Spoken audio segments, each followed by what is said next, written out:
This might be the video that gets me canceled from Christian YouTube, but I want to give some quick thoughts about the Joe Rogan Wes Huff podcast because I have seen so many people talk about this for the last week or so.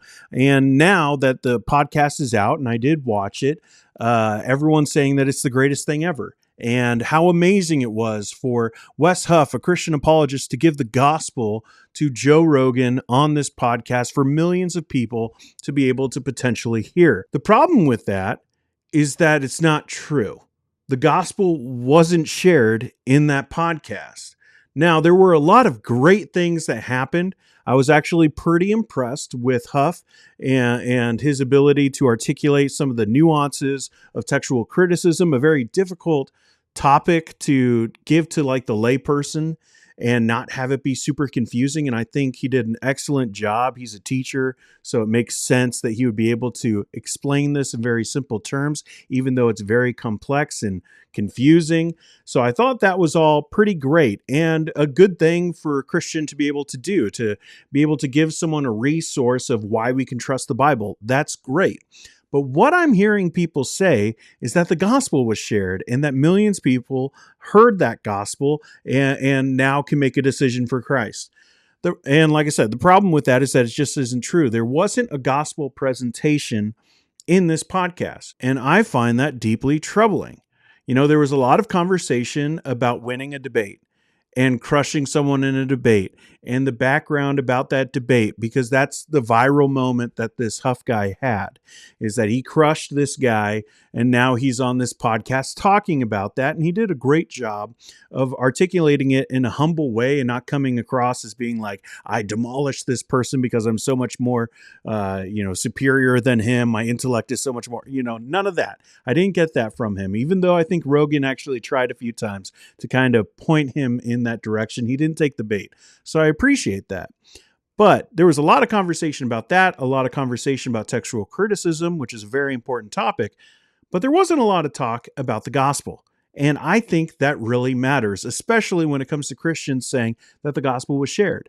Now, the closest that Huff got in sharing the gospel was when he was confronting the idea of Jordan Peterson and how he kind of views Christ as an icon, like someone to follow, someone that he could basically be an example for people on how to live a moral life, and this idea of moralism. And I think he did a great job of articulating why Peterson goes wrong on that. But the closest thing he got was saying that moralism, Jesus wouldn't be okay with moralism because it teaches that you can save yourself. But there wasn't any talk about why you need to be saved. This is why it matters. When people talk about the gospel, it's not enough to just say, oh, the gospel. You got to explain that thing. It's good news, which requires a little bit of bad news first. Now, this is something that I think a lot of Christians have gotten on, the case with like Joel Osteen and Carl Lentz and these other, significant, at least at the time, significant Christian celebrities and Christian pastors, that they got on their case because they would go on places like Oprah or, Good Morning America, and they wouldn't talk about sin. They wouldn't discuss the elephant in the room, that we are sinners and that there is a holy God who holds us accountable for those sins, and that the only way that we can be saved from the wrath of God is through the Son of God's atoning sacrifice on the cross.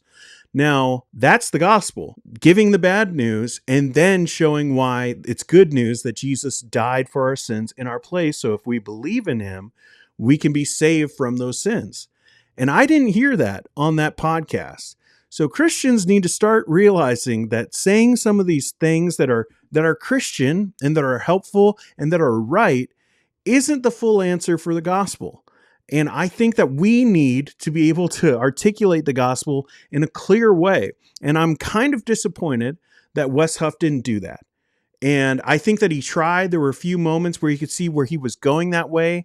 And I don't know if Joe Rogan just didn't want to go that route or wanted to change the conversation actually very quickly after Wes Huff was starting to go that way in that conversation about Jordan Peterson. He quickly ended the podcast. Now, I don't know if it's just because that's when the 3 hours were up, or that's when he had to go somewhere else, but it seemed kind of convenient that that was the time that the podcast ended.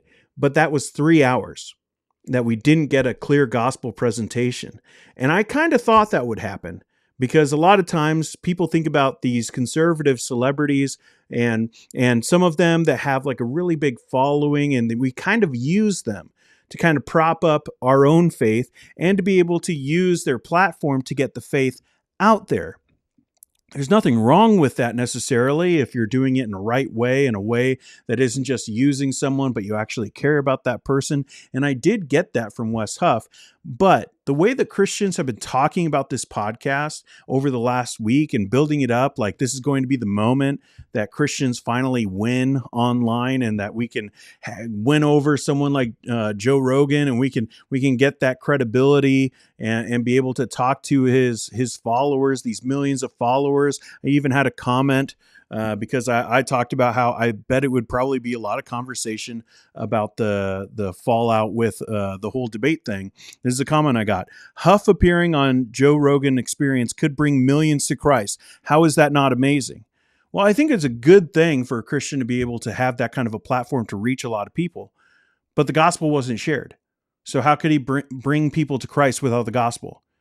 Like Paul says in Romans, how can they hear without someone preaching? And there wasn't anyone preaching on that podcast, unfortunately. I think there were a couple times where it could have gotten to that point, but it didn't happen.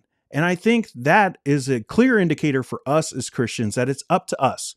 The mission of the gospel, the whole mandate of the Great Commission, it falls not on the feet of celebrities being able to get on a YouTube channel or a podcast and share that gospel, but it's up to you and me. We have to share the gospel with our friends, with the people that we come into contact with.